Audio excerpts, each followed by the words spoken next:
Remember how you once dreamed of earning more, believing that once you reached that number, you would finally feel happier, finally start living, but it turned out differently. Instead of relief, you began to feel pressure. The bar went up, expectations grew, and relaxing became even scarier. Why does a person who achieves a goal not feel relief, but immediately set a new one?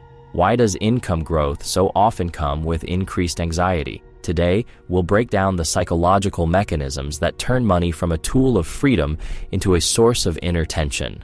And maybe you'll recognize yourself in this. You were taught since childhood that money equals freedom, that the person who strives for it is strong, ambitious, driven, that the more resources someone has, the more independent they become.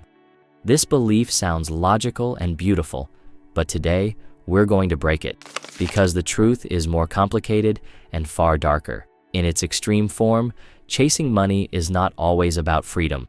Sometimes it is about fear, about emptiness, about an inner void a person is trying to fill with numbers. People who chase money often sincerely believe they are being rational. They say, "I just want stability. I'm thinking about the future. I want to provide for my family." And there's nothing wrong with that. The problem begins when money stops being a tool and becomes the only measure of value, when self-worth depends directly on income, when inner silence becomes impossible without another financial achievement. This is where an important psychological mechanism comes in: hedonic adaptation.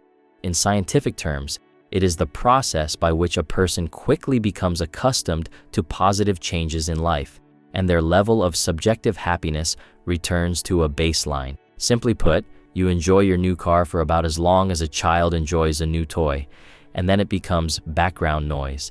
It's like constantly turning up the volume because your ears adjust to the previous level. Money works the same way. Each increase in income gives you a dopamine spike, but the brain quickly adapts, and you need more. This is where the trap begins. These people don't notice that they are no longer earning for life. They are living for earning. Their days are structured not around values, but around metrics. Their relationships become transactional.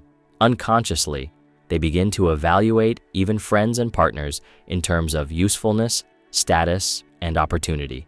Why do many of them feel anxious inside even when they already have enough?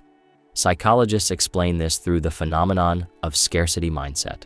It is a mental framework in which a person perceives the world as a limited resource where there is never enough and everything must be fought for. On a neurological level, this is connected to the activation of the amygdala, the brain structure responsible for processing threats. Even in objective safety, the brain remains in danger, need more mode. To put it simply, it's like living in a house full of food, but fearing starvation every day, because at some point in childhood, you truly went hungry. Your body lives in the present, but your psyche lives in the past. Now, we're getting to the root.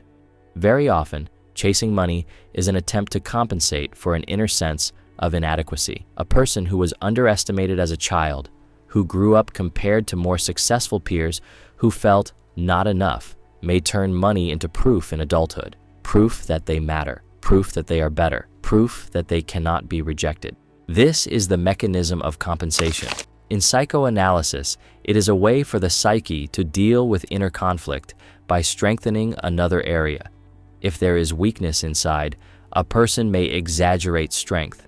If there is fear of being invisible, they may strive for visible success. Money becomes a symbol of recognition, but the problem is that inner emptiness cannot be filled with an external resource. And the mystery is this: no amount of money closes the existential fear of being nobody, because the fear is not about lacking money. It is about lacking inner support. Have you noticed that some wealthy people look tense even on vacation? They don't know how to relax. Their nervous system is privicula to constant stimulation. This state can be described as chronic hyperactivation of the sympathetic nervous system. Scientifically, it means the body is constantly in fight or flight mode. In simpler terms, it's as if a person is running a marathon even while sitting on a couch, and when the marathon stops, anxiety appears. Silence becomes unbearable. So here's the question I want to ask you personally. Are you earning money, or is money controlling your emotional state? The difference is subtle, but decisive. The old belief says, more money means more control. The new idea is this: if your peace depends on the amount of money you have, you've already lost control. I know this might sound harsh, and maybe there's resistance inside you right now. That's normal. Money is a real survival tool. No one is suggesting abandoning ambition. We're talking about something deeper, about motivation. There is external motivation, driven by status, comparison, fear of falling behind, and there is internal motivation, where money becomes the result of the value you create, not a tool to prove your worth. People who chase money out of fear are often stuck in constant comparison. Social media intensifies this. They see other people's success and perceive it as a threat. This connects to the mechanism of social comparison described by psychologist Leon Festinger. A person evaluates themselves not by objective standards, but by comparing themselves to others, and if someone appears ahead, self-esteem drops. But you can step out of this game. The first step is awareness. Right now, ask yourself, if no one knew about your income, if there were no way to display your success, how many of your financial goals would remain the same? This question is painful, but it is honest. The second step is separating money from identity. You are not your income. You are not your position. You are not a number in a report. When someone builds their identity around a single parameter, their psyche becomes fragile. Any downturn feels like a personal collapse. A financial crisis turns into an existential one. The third step is learning to tolerate pause. People addicted to the race fear slowing down because silence brings up suppressed emotions, loneliness, fear, insecurity. But it is through pause that integration happens. Neuroscience speaks about the importance of the default mode network, a brain state active during rest that integrates experience and supports self-reflection. Simply put, it is in silence that you begin to understand yourself. Without it, you remain in endless motion. You do not have to live in constant pursuit to be valuable. Carl Jung said, "Who looks outside dreams. Who looks inside awakens." Those who chase money unconsciously are looking outward, at metrics, at markets, at competitors. Awakening begins when you ask the uncomfortable question, what am I really running from? Sometimes the answer is fear of poverty. Sometimes fear of rejection. Sometimes fear of discovering that inside there is only emptiness. It hurts to admit, but that is where strength begins. You are not like everyone else because you are willing to look deeper. Most people never ask themselves these questions. They run because everyone else is running. But you can stop and choose conscious movement. Money itself is neutral. It amplifies what already exists inside. If there is anxiety within, there will be anxiety with more resources. If there is emptiness within, there will be emptiness wrapped in luxury.